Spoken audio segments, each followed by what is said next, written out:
দুনিয়া যতই সাজাও বান্দা মনে রাখো তুমিও থাকতা না, দুনিয়াও থাকতো না। তুমিও যেমন মৃত্যু হবে, এই কায়নাতেরও মৃত্যু হবে।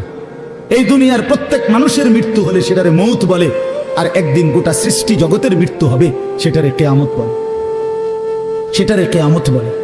কেউ থাকবে না, আল্লাহ কথাটা বারবার মনে করাইছে। তোমার যেমন মৃত্যু হবে, সৃষ্টি জগতেরও মৃত্যু হবে। ইযা সামাউন ফাতারাত ওয়া ইদাল কাওয়াকিবুন তাসারাত। আল্লাহ বলেন ইযা শামসু কুফিরাত। আল্লাহ তাআলা এভাবে বারবার বলেন ইযা সামাউন শাক্কাত। আসমান ভেঙে যাবে, চূর্ণ বিচূর্ণ হয়ে যাবে, তারকারাজি খসে খসে পড়বে, সূর্য চন্দ্র আলোহীন হয়ে পড়বে। আল্লাহ তাআলা বলেন ইদা রাজ্জাতিল আরদু রাজ্জা। জমিন পাউডারের মতো রেজা রেজা পাউডার হয়ে যাবে। আল্লাহ তাআলা বলেন পাহাড়গুলো তুলার মতো ধুলির মতো উঠতে থাকবে। আল্লাহ বলেন বান্দা একদিন আমি গোটা কায়নাত আমি শেষ করে দেব, আমার সংসার আমি গুছায় ফেলবো, আমার এই কায়নাত আমি আল্লাহ তাআলা ইসরাফিলের সিংহার ফু দিলে আমি আল্লাহ তাআলা গুটিয়ে ফেলবো। এই কথাটাই আপনাদের সামনে এখানে আমি শুনাইতে চাই, এই অল্প একটু শুনে।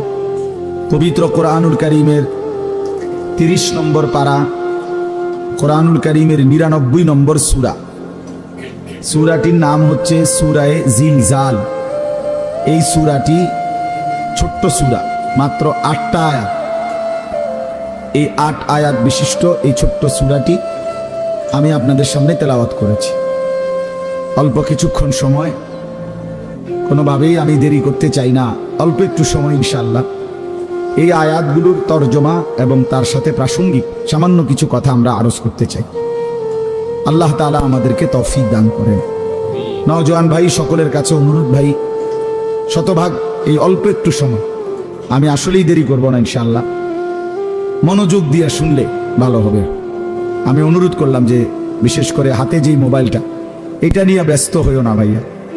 মোবাইলটা দিয়া রেকর্ডও করার দরকার নেই, মোবাইলটা একদম বন্ধ রাখে, মানে এটার প্রতি বেখবর হয়ে আল্লাহর কথা মনোযোগ দিয়ে শুনলে ভালো।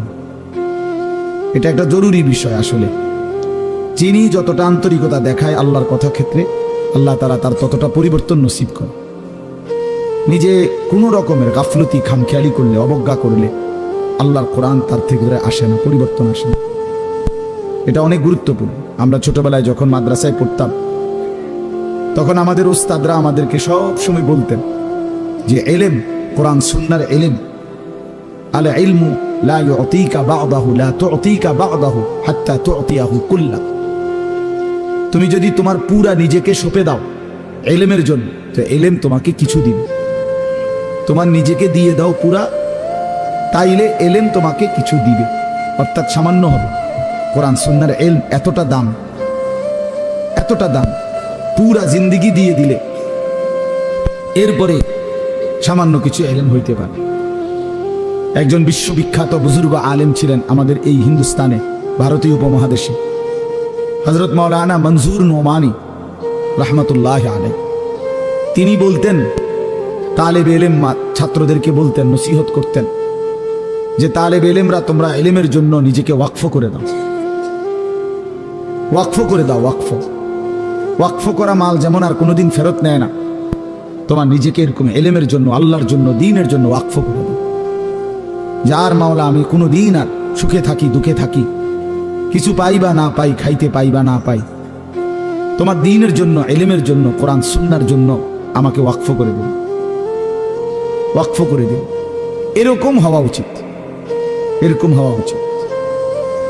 তিনি উদাহরণ দিয়েছেন যে পূর্ববর্তী জামানায় আল্লাহর প্রিয় বান্দা বান্দিরা পেটে থাকতেই নিজের সন্তান আল্লাহর জন্য ওয়াকফ করে দিত।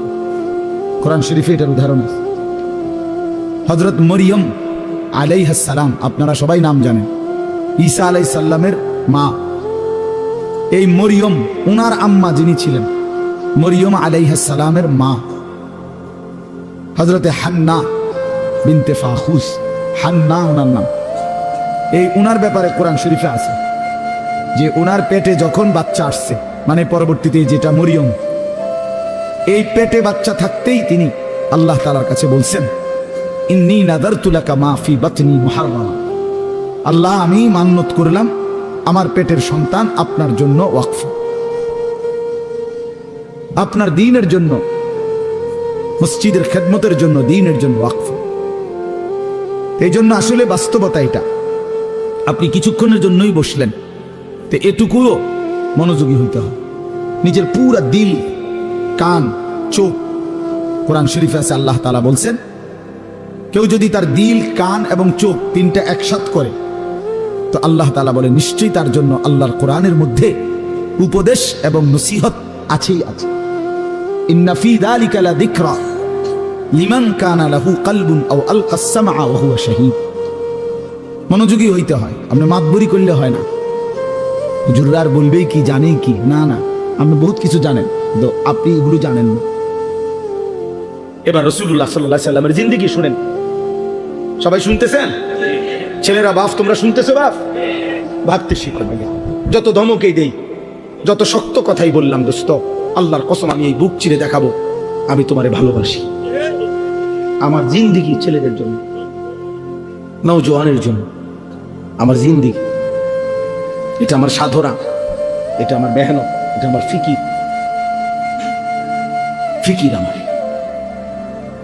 আল্লাহর নবী সাল্লাল্লাহু আলাইহি ওয়াসাল্লাম মাত্র 313 জন সাহাবীকে নিয়ে বদরের যুদ্ধে যখন যুদ্ধের ময়দানে দাঁড় করাইছে 1000 কাফেরের মোকাবেলায়, হাদিসে স্পষ্ট আছে নবীজি সাল্লাল্লাহু আলাইহি সাল্লাম তখন সাহাবীদেরকে বললেন, তোমরা দাঁড়াও, যারে যেমনে দাঁড় করাইছি দাঁড়াও, তবে আমি আদেশ না দেওয়া পর্যন্ত যুদ্ধ শুরু করবে না। কথা বুঝছেন কিনা? এই কথা বলে আল্লাহ নবী সাল্লাল্লাহু আলাইহি সাল্লাম পিছনের দিকে আসছে, একটু পিছনের দিকে আসছে আর কি। আয়েশা পাহাড়ের টিলায় নিচে, পাহাড়ের চূড়ার নিচে আল্লাহ নবী সাল্লাল্লাহু আলাইহি ওয়াসাল্লাম সিজদা করছে। সিজদা দিয়ে এক টানা কাঁদতে শুরু করছে। নবী সাল্লাল্লাহু আলাইহি সাল্লাম অঝরে চোখের পানি ফেলতেছেন এই বদরের প্রান্তরে। তখন আল্লাহ নবী সাল্লাল্লাহু আলাইহি সাল্লাম বলছেন, আল্লাহ আমি আপনার কসম করে বলতেছি, ইন তুহলিক হাদিহিল ইসাবা লান তুবাদা ফিল আরদ। মাওলা, আমার সামান্য পুঁজি, আমার গত 13 বৎসর, আমার গত 13 বৎসরের মক্কার মেহনত, মদিনার 6 মাস বা 1 বছর, আমার এই 14 বছরের কাছাকাছি সময়ের মেহনতে আমার এই 313 জন সাহাবী, আমার পুঁজি আমি দাঁড় করাইছি ময়দানে। এই ছোট্ট সৈন্য আমার অল্প কয়টা লোক, আজ যদি বদরের এই প্রান্তরে আপনি যদি আমার এই সামান্য বাহিনী শেষ করে দেন, এরা যদি শহীদ হয়ে যায়, তো মনে রাখেন মাওলা, লান তুবাদা ফিল আরদ, আপনার জমিনে আর আপনাকে ইবাদত করার কেউ থাকবে না। আমার পুঁজি তো 313 জন, ওরা যদি শহীদ হয়ে যায় সবাই, আপনার সিজদা দিবে কে? আপনার গোলামি করবে কে? এইভাবে আল্লাহ নবী সাল্লাল্লাহু আলাইহি সাল্লাম অঝরে কাঁদতেছিলেন আর বলতেছিলেন, আহাজারি করতেছিলেন। আল্লাহ রাব্বুল আলামিন ঠিক তখন জিবরাইল পাঠাইয়া নবী সাল্লাল্লাহু আলাইহি সাল্লামকে সরাসরি জানায় দিয়েছেন, বন্ধু ফাস্তাজাবা লাহুম রাব্বুহুম, আপনার দোয়া আমি কবুল করেছি। আমি আল্লাহ আসমান থেকে এই মুহূর্তেই জিবরাইলের নেতৃত্বে 1020 ফেরেশতার কাফেলা আপনার সাহায্যে পাঠাচ্ছি। আন্নী মুমিদ্দুকুম বিআলফিন মিনাল মালাইকাতি মুরদিফিন, আমি এক্ষুনি পাঠাচ্ছি। আপনার সাথে আপনার সাহাবীদের সাথে কাঁধ মিলিয়ে ফেরেশতারা যুদ্ধ করবে। বদরের যুদ্ধে আল্লাহ তাআলা মুমিনের বিজয় দান করছেন, বিজয় দান করছেন।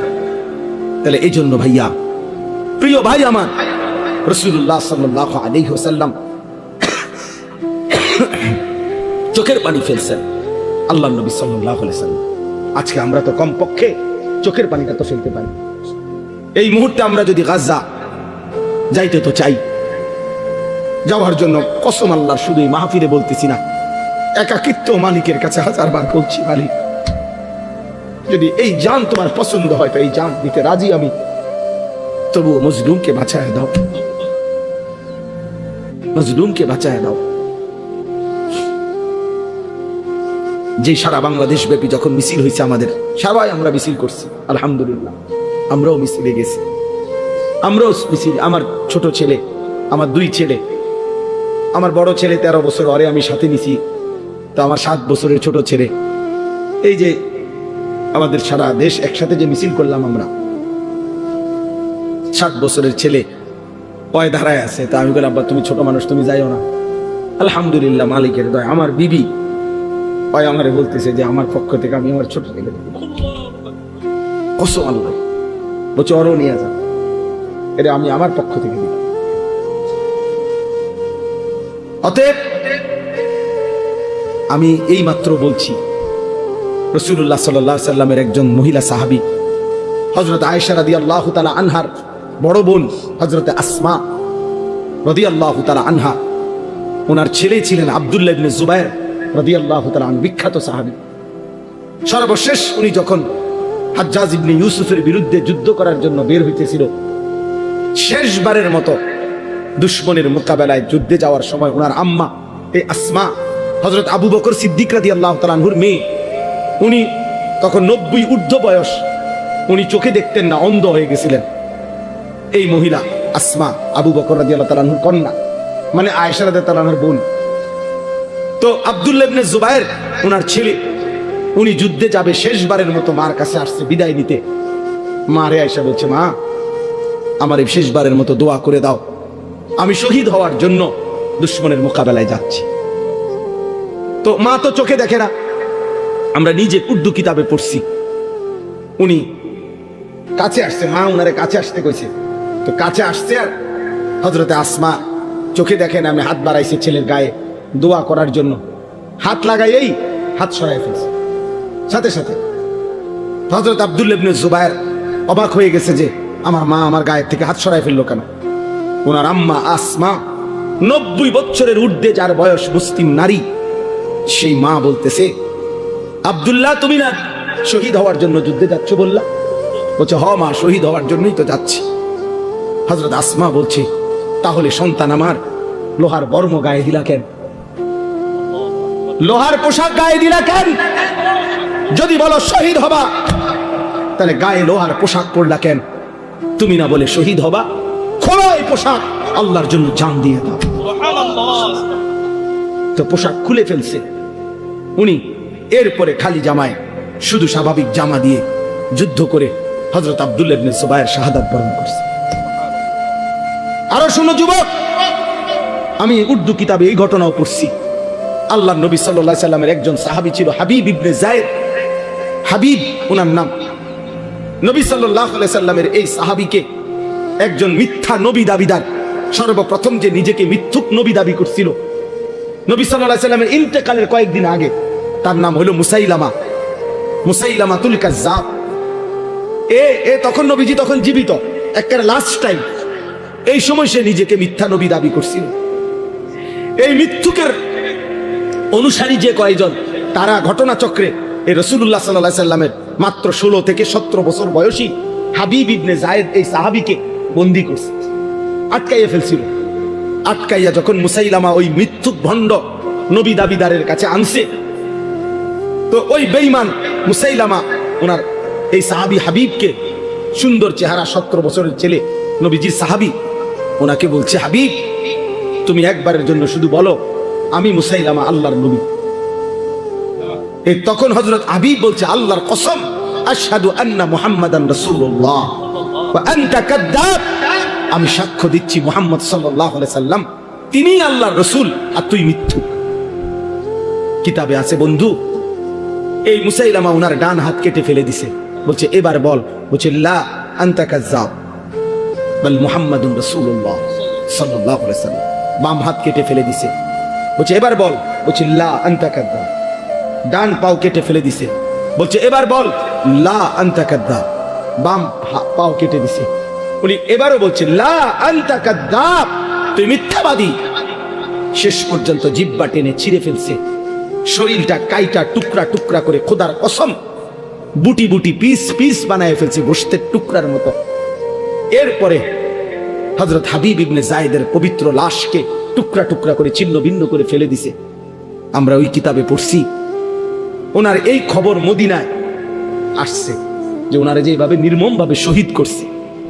তখন ওনার মা ছিল মহিলা সাহাবী, ওনার আম্মাও মহিলা সাহাবী, উম্মে আম্মারা ওনার মায়ের নাম। এই উম্মে আম্মারা তিনি ওনার কাছে আইসা লোকেরা শুনাইছে, মা তোর ছেলে হাবিব মুসাইলামার বাহিনীর হাতে শাহাদাত বরণ করছে। কিন্তু ওনারে বলছে, মা তোর ছেলের মৃত্যু বড় নির্মম মৃত্যু হয়েছে, মুসাইলামা একটা একটা করে অঙ্গ কাইটা কাইটা টুকরা টুকরা করে একেবারে পিস পিস বানায় ফেলছে, কিন্তু তোমার সন্তান একবারের জন্য মদিনার রাসূলকে অস্বীকার করে নাই, মুসাইলামাকে এক সেকেন্ডের জন্য নবী মানে নাই। বারবার তোমার সন্তান শেষ নিঃশ্বাস পর্যন্ত মদিনা ওয়ালার নাম বলে গেছে। এই তখন আমরা কিতাবে পড়ছি ওই মহিলা, ওই সাহাবীর মা একটা চিৎকার দিয়া সবার সামনে বলছে, লিহাদাল ইয়াউম আরদাতুহু, মদিনাবাসী আল্লাহর কসম এমন একটা দিনের জন্যই আমি আমার সন্তানকে বুকের দুধ খাওয়াইছি, বুকের দুধ খাওয়াইছি। অতএব বাবা, এক মা তার পবিত্র দুধের সৌভাগ্য বলতেছে যে সন্তান আমার দুধের হক আদায় করছে, আমার বুকের দুধের হক আদায় করছে, আল্লাহর জন্য জান দিছে। আজকে তোমাদের মারাও 2 বছর তোমাদেরকে দুধ পান করাইছে, তোমাদের বাবা হাজারো বার তোমাদের মুখে গালে চুমা দিছে, তোমাদের বাবার ঘাম ঝরানো টাকা দিয়ে সংসার চালাইছে, বিনিময়ে মা বাবাকে এত বড় অপমান করো। রাসূলুল্লাহ সাল্লাল্লাহু আলাইহি ওয়াসাল্লাম 23 বছরে কি পরিমাণ কাঁদছেন, তিনি কাঁদছেন। আমি প্রায় বলি এই কথাটা যে নবী সাল্লাল্লাহু আলাইহি ওয়াসাল্লাম অসংখ্য উম্মতের আমলনামা দেখে যখন দেখবে পৃষ্ঠার পর পৃষ্ঠা নামাজ নাই, রোজা নাই, হালাল হারামের কোনো অনুভূতি নাই, পাক নাফাক বলতে কিচ্ছু নাই, 30 বছর ফজরের নামাজ পড়ে না এমন উম্মত 40 বছর কোনোদিন হারাম ছাড়া হালাল খায় নাই, সুদের ব্যবসা করে গেছে 40 বছর, দাড়ি কাইটা গেছে 30 বছর, মিথ্যা বলছে 60 বছর বয়স, আমল নামায় দেখা যায় বিড়ি আর সিগারেট ছাড়া কোনো দিন বাকি নাই, গালি ছাড়া কোনো দিন নাই, নাচ গান টেলিভিশন ছাড়া কোনো রাত নাই। আল্লাহর কসম, নবী সাল্লাল্লাহু আলাইহি ওয়াসাল্লাম ওই উম্মতের দিকে তাকাইয়া চোখের পানি ফেলে নবীজি বলবে, উম্মত আমার 23 বছরের চোখের পানি, আমার তায়েফের রক্ত, আমার উহুদের দান দান শহীদ বিনিময়ে এই আমল নামা। কোরআন সুন্নাহর ইলমের মধ্যে, কোরআন সুন্নাহর জ্ঞানের মধ্যে একটা জিনিস ভীষণ জরুরি, সেটা হলো আদব। 2টা জিনিস একসাথে গঠন করতে হয়। এজন্য আমাদের মাদ্রাসাগুলোতে 2 জিনিস একসাথে পড়ায়, একটা হলো ইলম আর একটা হলো আদব। এজন্য মাদ্রাসাওয়ালারা তাদের বাচ্চাদেরকে যেমন পড়ায়, তো বাচ্চার ওযু, গোসল, চলা ফেরা, উঠা বসা, কথাবার্তা, চাল চলনের দিকেও নজর রাখে, যে ছেলেটা দাঁড়াইয়া পেশাব করে কিনা, ছেলেটা টয়লেট পেপার ব্যবহার করে কিনা, দস্তরখান বিছায়া খানা খায় কিনা, বাবা মাকে সালাম দেয় কিনা, ইত্যাদি ইত্যাদি। মানে শুধু শব্দ মুখস্থ করছে, পড়া দিছে এইটা না, তার সাথে সাথে তার জীবন গঠন হচ্ছে কিনা, আদব শিখতেছে কিনা, আখলাক শিখতেছে কিনা, এইটা হলো একই সাথে লক্ষ্য থাকে। এই জন্য হাদিসের মধ্যে আছে, আমাদের প্রিয় নবী সাল্লাল্লাহু আলাইহি ওয়াসাল্লাম বলছেন, আল্লামানি রব্বি ফাআহসানা তা'লিমি ওয়া আদ্দাবানি রব্বি ফাআহসানা তা'দীবি।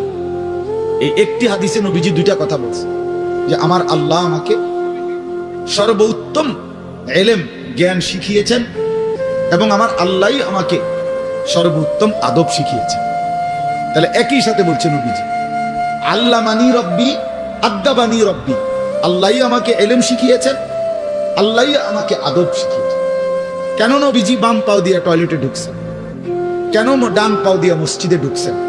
মনে করেন এই যে প্রতিটা নড়াচড়া, হাত্তাল হারাকাত ওয়াস সাকানাত, নবীজির প্রতিটি স্থিরতা, প্রতিটা নড়াচড়া সবটাই আল্লাহ তাআলার ফয়সালা, আল্লাহ তাআলার পক্ষ থেকে নির্ধারণ করা। তিনি সাহাবীদের সাথে পরামর্শ করছে অথবা নিজে নিজে ভাবছে যে কেমনে শুইলে ভালো হয়, কেমনে হাঁটলে ভালো হয়, না না, আল্লাহ তাআলার পক্ষ থেকে নির্ধারণ করে দেওয়া। এই জন্য বাপ, এটা জরুরি বিষয়, এটা আল্লাহর কোরআনের মজলিস, বরকতময় মজলিস। এখানে জুতা খুলে আল্লাহর কথা শুনলে বরকত হবে, এটা আদব। সবাই যারা মুসা আলাইহিস সালামের ওই ঘটনাটা জানে, কোরআন শরীফে স্পষ্ট আছে যে তখন প্রচন্ড ঠান্ডা ছিল, ভীষণ ঠান্ডা, কুয়াশা, নিচে বরফ। মুসা আলাইহিস সালামের স্ত্রী, ওই যে শুআইব আলাইহিস সালামের মেয়ে, যাকে তিনি 10 বছর পরে বিয়ে করে আনতেছিলেন, উনি প্রচন্ড শীতে কাঁপতেছিল। এই সময় মুসা আলাইহিস সালাম একটু আগুনের তালাশে তুর পাহাড়ের ওই টিলার মধ্যে উঠছিলেন। স্ত্রীকে বলছে, ইন্নি আনাস্তু নারা, আমি একটু আগুন তালাশ করে আনি, যদি আগুনটা আনতে পারি তাহলে আগুনের মধ্যে যদি তোমার শরীরে একটু শাঁক দাও তাহলে গরমটা আর শীতটা একটু কম লাগে। মানে সে শীতকালে আগুন দিয়ে আগের দিনে খুব ছিল, তাহলে বোঝা গেল এত ঠান্ডা, এত প্রচন্ড শীতে যে কাঁপতেছে। কিন্তু এরপরেও আল্লাহ তাআলা বললেন আগে জুতা খুলো। অথচ এই ঠান্ডার মধ্যে জুতা না খুললে ভালো ছিল, কিন্তু এরপরও আল্লাহর কথা শুনবার আদব, জুতা খুলে শুন। হাদিসের মধ্যে কথা স্পষ্ট আছে, আল্লাহ নবী সাল্লাল্লাহু আলাইহি ওয়াসাল্লাম কখনোই খাবার জুতা পরিহিত অবস্থায় খাইতেন না। জুতা পায়ে কখনোই তিনি খাবার খাইতেন না, বরং জুতা খুলে পিঠ সোজা রাইখা মাথা নিচের দিকে নোয়াইয়া দুই হাঁটু উপরের দিকে তুলে বিনয়ের সাথে আল্লাহ নবী সাল্লাল্লাহু আলাইহি ওয়াসাল্লাম খাবার গ্রহণ করতেন। নবীজি নিজে বলতেন, আকুলু কামা ইয়াকুলুল আবদ, একজন গোলাম তার মনিবের সামনে যেরকম বিনয়ের সাথে খানা খায়, আমি আমার মহান আল্লাহ পাকের সামনে এভাবে খানা খাই। ভাইয়া, আদব, আদব অনেক বড় জিনিস। আল আদাবু খায়রুন কুল্লু, আদব পুরাটাই কল্যাণ। রাসূলুল্লাহ সাল্লাল্লাহু আলাইহি ওয়াসাল্লাম বলছেন, মা নাহালা ওয়ালিদুন ওয়ালাদাহু মিন নুহলিন মিন আদাবিন হাসান। তোমরা তো বাংলাটা বুঝলা না, জুতা যেহেতু খুলবা না ভাই, তো বাইরে চলে যাও।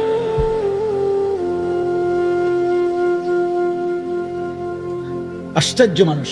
না না, অনেকের আছে গাদ্দারি স্বভাব, যে আমি যেমনি আছি এমনি শুনি।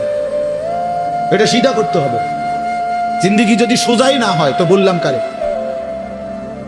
বললাম কাকে? শুধুই কেবল ভাইয়া শুনলাম একজনের পরিচিতি আছে, একজনের জনপ্রিয়তা আছে, একজনের সুর আছে, একজনের টান আছে, একজনের জোরে গলার আওয়াজ আছে, তো এই কারণে জড়লাম। কি ফায়দা এতে ভাই? কথা বুঝেন নাই? আমারে মনে করেন 1 কোটি মানুষ চিনে, তো আপনার লাভ কি? আমারে 10 কোটি মানুষ চিনে, সারা পৃথিবী চিনে, তো আমারে চিনলে তোমার লাভ কি? তুমি কি বদলাইলা এটা না দেখার বিষয়। আমি আমার জন্য কি গ্রহণ করলাম, এখানে কার জনপ্রিয়তা আছে না নাই, এটা দিয়ে কে ঘাস কাটে? জনপ্রিয়তা দিয়ে হয় কি? কিচ্ছু না, কিছুই না। পৃথিবীর জনপ্রিয় অজনপ্রিয় সব মানুষই ভাত খায়, তো আর জনপ্রিয়তার আলাদা ভ্যালু কি? ঘুম যায়, পেশাব পায়খানা করে, তো আর এনে কি আহামরি কি? এটা কিচ্ছু না, এটা ধোঁকা ছাড়া আর কিচ্ছু ধোঁকা। এই জন্য ভাই আমি আবারও অনুরোধ করছি, তোমরা কষ্ট পাইও না, প্যান্ডেলের ভিতরে দাঁড়াইও না।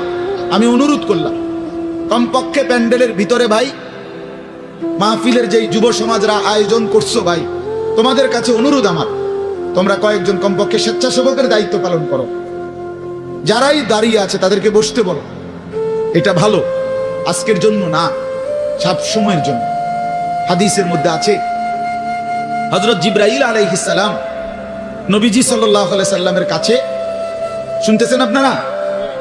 নবীজির কাছে যখন হযরত জিবরাইল মানুষের আকৃতিতে আসতেন, জিবরাইল আলাইহিস সালাম কখনো কখনো তার মূল আকৃতিতে অদৃশ্যভাবে ওহী নাজিল করতেন, কোরআন। আবার কখনো কখনো মানুষের সুরত ধরেও নবীজির সামনে আসতেন। হাদিসে কথা স্পষ্ট আছে যে যখনই জিবরাইল মানুষের আকৃতিতে নবীজির কাছে আসতেন, তো নবীজির সামনে এসে আদবের সাথে বসতেন। কিভাবে বসতেন? হাদিসের এই শব্দটা পর্যন্ত আছে, ফাসনাদা রুকবাতাইহি ইলা রুকবাতাইহি। মানে করেন নবীজি এদিকে ফিরা, তো জিবরাইল ওইদিকে মুখোমুখি বসতেন, এভাবে যে উভয়ের হাঁটু বরাবর, বুক বরাবর, চোখ বরাবর, এইভাবে মনোযোগ দিয়ে জিবরাইল আলাইহিস সালাম নবী সাল্লাল্লাহু আলাইহি সাল্লামের সামনে বসতেন। এরপরে তিনি বিভিন্ন বিষয় বলতেন, শুনতেন, নবীজির সাথে কথা বলতেন। তাইলে আদব এটা। আল্লাহর কোরআনের সামনে, রাসূলুল্লাহ সাল্লাল্লাহু আলাইহি সাল্লামের হাদিসের সামনে সর্বোচ্চ আদবের সাথে বসতে হয়। সর্বোচ্চ এটা বসা, এটাই নিয়ম। হাদিসের মধ্যে আছে, আরো শুনাই আমি, হাদিসের মধ্যে আছে, হাদিসে কুদসি, কোন নেককার বান্দারা যখন আল্লাহর জিকির, আল্লাহর তেলাওয়াত, আল্লাহর কথা শুনবার জন্য, বসবার জন্য, বলার জন্য বসে, তো পুরা মজমা যখন শেষ হয়, তো আল্লাহ ফেরেশতাদেরকে জিজ্ঞেস করে যে আমার এই বান্দাদেরকে কি পুরস্কার দেওয়া যায়। তো তারা বলে মহান আল্লাহ আপনার ইচ্ছা। তো আল্লাহ তাআলা বলেন শুনো, আমার এই প্রিয় বান্দাদের মজলিস যারা বসলো আমি তাদের সকলকে মাফ করে দিলাম। তো ফেরেশতারা বলে আল্লাহ এখানে এমন লোকও আছে যে এমনি আসছিল, দ্বীনি উদ্দেশ্যে আসে নাই, আপনার কথা শুনতে আসে নাই, এমনি বইছিল আর কি। ইন্নামা জাআ লিহাজাতিন, ব্যক্তিগত কোনো উদ্দেশ্যে আসছে, তাকেও মাফ করে দিবেন। তখন আল্লাহ তাআলা বলেন হাদিসে কুদসি, হুমুল কওমু লা ইয়াশকা বিহিম জালিসুহুম, এই শব্দটা বুঝাইতে চাই। আল্লাহ তাআলা তখন বলেন আমার প্রিয় বান্দাদের মজলিস হুমুল কওমু লা ইয়াশকা বিহিম জালিসুহুম, এমন কওম যে কওম, আল্লাহ বলে আমার নেক বান্দাদের মজলিস এমন মজলিস যেখানে যেই বসছে আমি আল্লাহ কাউকে বঞ্চিত করব, কাউকেই বঞ্চিত করব না, বরং ফেরেশতারা শুনো আমি সকলকেই মাফ করে দিলাম। তাহলে এইখানে কথাটা কি, যে জালিসুহুম, আমার নেক বান্দাদের সাথে যারা বসছে আমি সকলকে মাফ করে দিলাম। তাহলে বোঝা গেল বসার গুরুত্বটা আলাদা। এই এতগুলো কথা বলার পরে আর আমার পক্ষে আর কিছু বলার নাই এই বিষয়ে। কোরআন সুন্নাহর আলোকে বললাম, এরপরে কোনো বদনসিব যদি নাই বসে তার কি করার আছে, তার কি মাথার বাড়ি দেওয়া যাবে? কথা বুঝছেন? কাজেই এরপরে কোনো দুর্ভাগা না বসলে ঠিক আছে। ইসরাফিলের ফু যেদিন দিবে সেদিনও বহু মানুষ গাফেল থাকবে। হাদিস আছে ইসরাফিলের ফু হবে, পৃথিবীতে ভূমিকম্প শুরু হবে, জমিন কাঁপতে শুরু করবে, আসমান ভাঙতে শুরু করবে, তখনও গাফলতের মধ্যে বহু মানুষ থাকবে। এই অবস্থাতেই মৃত্যু হবে, এই অবস্থাতেই হাসর হবে। কাজেই গাফেল থাকবেই, গাফেল থাকবেই। এই জন্য আল্লাহ তাআলা আমাদের প্রত্যেককে আল্লাহর কথা, কোরআন সুন্নাহর কথা মনোযোগ দিয়ে আন্তরিকতা নিয়ে শুনবার তৌফিক দান করেন। এবার আর একটা কথা, ছোট্ট কথা, সেটা হলো ভাই মেহেরবানি করে প্রত্যেকে এই যাদের হাতে মোবাইল, এই হাতে ধরা এই মোবাইলগুলো নামায় ফেলো। আল্লাহর ওয়াস্তে আমার এই কথাটা রাখো, ভালো হবে, আমি তোমাদের কল্যাণের জন্য বললাম। আল্লাহর ওয়াস্তে এই হাতের মোবাইলটা অল্প একটু সময়ের জন্য আমি অনুরোধ করলাম, এটা নামাইয়া এটা বন্ধ করে দাও। এমনি শোনো, চেহারার দিকে তাকাইয়া শুনলে দোস্ত ভালো হবে, মনোযোগ বাড়বে, দিলে কথা জমে। আমি শুধু শুধু হুদা কামে আমি বেউকুফে পাইছি আপনারে। আমি থাকতে যদি জিফুতরে গদ দুয়ার, আমি থাকতে যদি 3 তালাটার ছাড্ডা দিয়ে যাইতে পারতাম, আমি থাকতে যদি 4 তালার কামটা ধরাই দিয়ে যাইতে পারতাম, মইরাও শান্তি পাইতাম। হ্যাঁ অবশ্যই, যে 4 তালা কাম শেষ করে গেছে তার কবরে তো নিয়ামতে ভরে রাখছে একদম। ফেরেশতা তো তার লাগে আপেল মালটা লইয়া বইয়া রয়েছে। আর আপনার চিন্তা কি, আর আপনি বিল্ডিং 4 তালা, ফেরেশতা তো আপনার কবরে একার প্রথমেই তো আপেল মালটা দিব যে চাচা আপনি ধন্যবাদ, ভাগ্যবান, আপনি 4 তালা শেষ করে আইছেন। আপনার মতো কপাল কার কপালে মিলছে? ওটা বিল্ডিং এর হিসাব দেয়, ফুতের হিসাব দেয়, ভাত তরকারির হিসাব দেয়, খাট পালং আর সোফা ফার্নিচারের হিসাব দেয়। হুজুর আল্লাহ রহমতে আপনাকে দোয়ায় জিফুতের লাগিয়া দেবীর দ্বারে 10 শতক জাগা লইছি, আমি নিজে থাইকে কাম ধরাইছি। একটা ইট মিস্ত্রির বাফের ক্ষমতা নাই 2 নম্বর দিবে, জাগাত খারাইয়াছিলাম, নিজে গিয়া ময়মনসিংহেতে বালু আনছি, ট্রাকের লগে সারা রাইতাছিলাম। আল্লাহু আকবার, কত বড় কফা! আল্লাহু আকবার, ট্রাকের লগে সারা রাত বালু আনছি। আবার বাড়িতে না বালুরে ধুইছে, বালুরে ধুইয়ার পরে আস্তর করছে যাতে করে বালুর মধ্যে কোনো বালু না থাকে। বালুর মধ্যে যাতে কি না থাকে, কোনো বালু যাতে না থাকে, এজন্য ধুইয়া লইছে। কি পরিমাণ যত্ন একটা বিল্ডিং এর মজবুতির জন্য, কি পরিমাণ যত্ন যে বালুটা পর্যন্ত ধুইছে। 7 ডালার দিন একজন লোক রাখছে, তোর দায়িত্ব হলো 4টা সুরকি, একটা সিমেন্ট, একটা কি সিমেন্ট, একটা বালু, একটা সিমেন্ট, এরকম এটা ঠিক গুন্না গুন্না রাখবি। 4টা সুরকি, একটা বালু, একটা সিমেন্ট, 4টা সুর।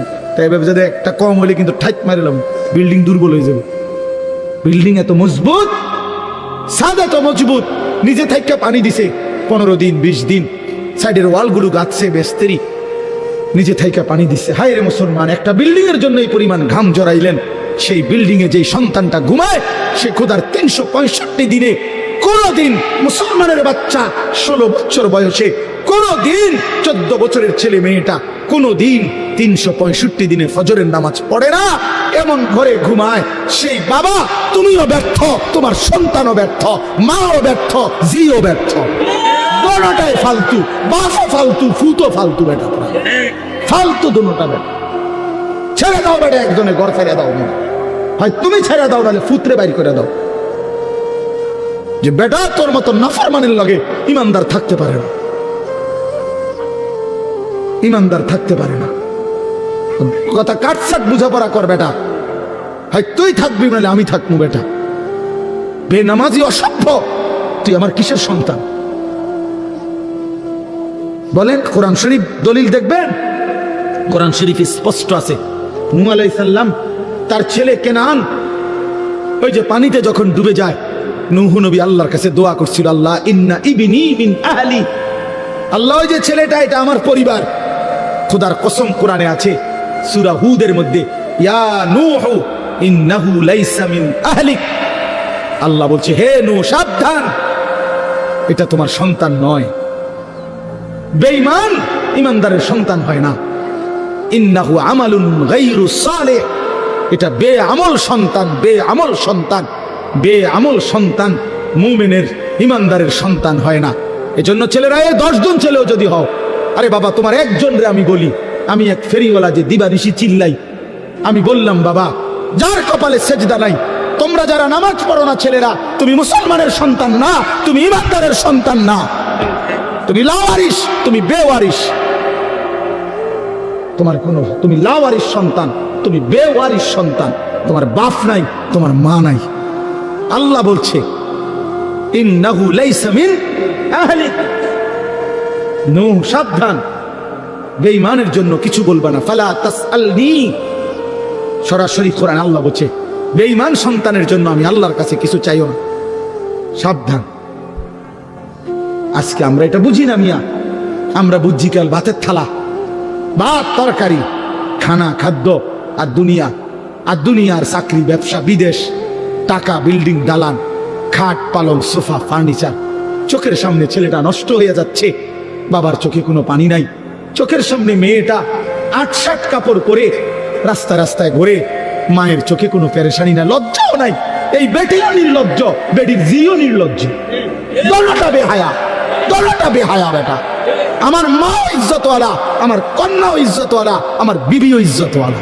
আমার দাদিরে দেখছি কালো ঢিলে ঢালা বোরকা পরে, আমার মারেও দেখছি কালো ঢিলে ঢালা বোরকা পরে, আমার বিবিও কালো ঢিলে ঢালা বোরকা পরে, আমার কন্যাও কালো ঢিলে ঢালা বোরকা পরে। যে আখলাক আমার দাদির, সেই আখলাক আমার মার দেখছি, সেই আখলাক আমার বিবির, সেই আখলাক আমার কন্যা। আলহামদুলিল্লাহ। বলো মিয়া, ওই মা কিসের মা? যে মায়ের চোখের সামনে 16 বছরের মেয়েটা এতটা টাইট কাপড় পরে, একটা এফরনও নাই, একটা ঢিলে ঢালা কোনো পোশাক নাই, সে বোঝে না এই মহিলা যে তার মেয়েটারে রাস্তায় কে দেখবে। বেডি তুমি সিরা খাও, তুমি ভাত খাও না, তুমি বোঝো না তোমার মাইয়ারে দেখবে কে? রাস্তার লম্পট ছেলেরা দেখে কি মন্তব্য করবে? এটা কি বুঝার কিছু বাকি আছে? কেউ না বুঝার কিছু আছে এটার মধ্যে? তাহলে আপনি এই কথাটা, এই বাংলা কথাটা বোঝেন না আপনি? না না না, মেয়ে শিক্ষিত হইতে আছে। আরে বাপরে, শিক্ষিত ইংরেজি কয়, ইংরেজি কয়, কবিতা কয়, 2 little black birds sitting on a wall, one called Peter, one called Paul. 2টা কাউয়া বসছে একটা ওয়ালের উপরে, একটা কাউয়ার নাম হইল পিটার, আর একটার নাম হইল পল। আমি বলি একটা কাউয়ার নাম হইল লোটা, আর একটা কাউয়ার নাম হইল বদনা। এই হলো 2টা কাউয়া। এটাই তো অর্থ কবিতা। এটা অর্থ না? বলো না সিয়াম, এটার অর্থ কি? 2 little black birds অর্থ কি? ছোট 2টা কাউয়া সিটিং অন এ ওয়াল, ওয়ালে বইছে। তো কাউয়া ওয়ালে বইলেই কি, সালে বইলেই কি? তোমার কিতা, তোমার ফুতের কিতা? এটা কি শিখছে? এটা কি শিখলোটা কি? এনে কাউয়া বইছে বলে ওয়ালে। আর আমার ইমানদার সন্তান শিখবে কালেমা লা ইলাহা ইল্লাল্লাহ, লা ইলাহা ইল্লা বলবে সারা কায়নাত কিচ্ছু নাই, আছে শুধু একজন, তিনি আমার আল্লাহ। अगरचे बुत हैं जमात की आस्तीनों में, मुझे है हुक्म खुदा ला इलाहा इल्लल्लाह। আল্লামা ইকবাল বলছে, শোনো ইমানদার কেমন হয়, কাজে তিনি বলেন মুমিন হবে সে মূর্তির স্তূপের উপরে যদি কাউকে দাঁড় করায় দেয়, মনে করেন মূর্তির স্তূপ দিয়া এটার উপরেও যদি কালেমাওয়ালা মুমিনকে দাঁড় করায়, মুমিন মূর্তির স্তূপের উপরে দাঁড়িয়েও বলবে লা ইলাহা ইল্লাল্লাহ। अला अगरचे बुत हैं जमात की आस्तीनों में, मुझे है हुक्म खुदा ला इलाहा इल्लल्लाह। আমি আমার আল্লাহকেই ডাকবো, আল্লাহকেই ডাকবো। এই জন্য ওই আগের কথা মনে রাখবেন, কোরআনের ভিত্তিতে ঐক্যবদ্ধ, হক যেটা সেটাই আমার গ্রহণযোগ্য। পৃথিবী যত আধুনিক হোক, আপনি আপনার স্ত্রীকে বেপর্দা বানাবেন না, আপনার মেয়েটাকে বেপর্দা দিয়েন না। বাপ, এই বাপ, স্ত্রী ছেলে মেয়ের বিষয়টা একটু স্পর্শকাতর। কেন?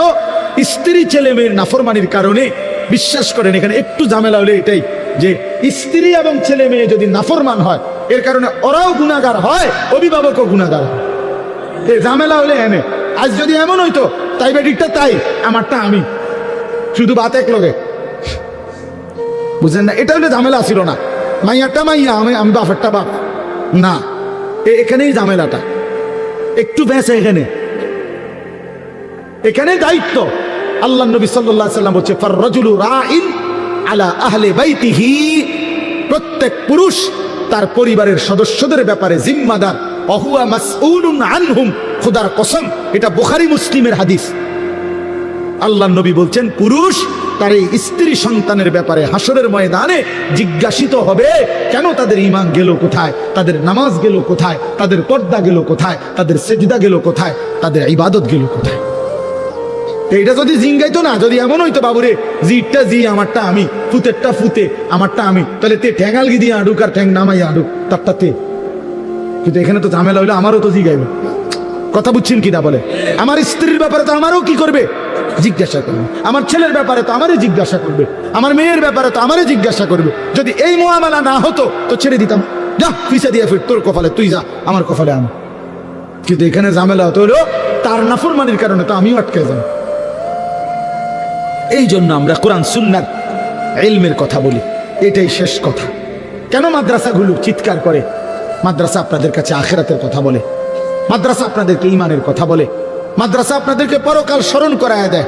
মাদ্রাসা জাতির সবচেয়ে বড় খেদমত করে, উম্মতের আখিরাত সাজায় দেয়, উম্মতের পরকাল সাজায় দেয়। এই জন্য আজীবন সবার কাছে অনুরোধ, ছেলেরা বাবারা মাদ্রাসাকে ভালোবাসেন, মাদ্রাসাকে ভালোবাসেন, মাদ্রাসার পক্ষে থাকবেন, মাদ্রাসার পক্ষে থাকবেন, মাদ্রাসার জন্য দোয়া করবেন, মাদ্রাসার জন্য দান সাদকা করবেন, মাদ্রাসায় নিজের সন্তানকে দ্বীন শিখতে দিবেন। আল্লাহ তাআলা এই দেবিদ্দার দারুল উলুম মাদ্রাসা কবুল করে নেন। আমার প্রিয় শ্রদ্ধেয় হযরত মাওলানা আবু তাহের সাহেব দামাত বারাকাতুহুল আলিয়া, দেবিদ্দারের সমস্ত আলেমদের মধ্যে, মুরব্বীদের মধ্যে উনি একজন অন্যতম মুরব্বী আলেম। দেবিদ্দারের বিভিন্ন দ্বীনি সংগঠন, দ্বীনি কার্যক্রমের মধ্যে প্রথম সারিতে যাদের নাম, তিনি একজন। আলহামদুলিল্লাহ, সবসময় আমগরে মহব্বত করে, স্নেহ করে, যার কারণে ওনার ছেলে বশির, সে আমারে অনেক মহব্বত করে। এই সব মিলাই আমরা চেষ্টা করি প্রায় প্রতি বছরই, আজকে কয়েক বছর যাবৎ আপনাদের এই মাহফিলে আসতে, মূলত ভালোবাসা মহব্বতের টানেই আসা। আমি শক্ত বলে ফেলছি, আমার মাফ করে দিয়ে, কিন্তু বিবেক দিয়ে ভাইবেন। আপনার পরিবার হয়তো একদিন মনে পড়বে লোকটা বলছিল, বড় শক্ত করেই বলছিল, তাহলে এই জন্য কথা গুরুত্ব দিলে বরকত হবে। ছেলেরা নামাজ পড়ো বাপ, আখলাক ঠিক রাখো, আখলাক ঠিক রাখো। নারী, ছবি, অস্থিরতা, মোবাইলের এই উলঙ্গপনা, বেহায়াপনার মধ্যে এমন সুন্দর জীবন, এমন সুন্দর যৌবন, প্রিয় বন্ধু আমার, সাথী আমার, দোস্ত আমার, নষ্ট করে দিও না, ভুল হবে। তাইলে আল্লাহ তাআলা প্রতিটা সন্তানকে দ্বীনের পথে থাকার চলার তৌফিক দান করেন, কবুল করেন, আজকের মাহফিলকে বরকতময় করেন।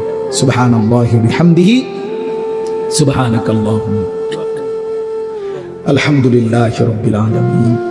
আল্লাহুম্মা আনতাস সালাম ওয়া মিনকাস সালাম, তাবারাকতা ইয়া দাল জালালি ওয়াল ইকরাম, ইয়া আরহামার রাহিমিন, ইয়া আরহামার রাহিমিন, ইয়া আরহামার রাহিমিন।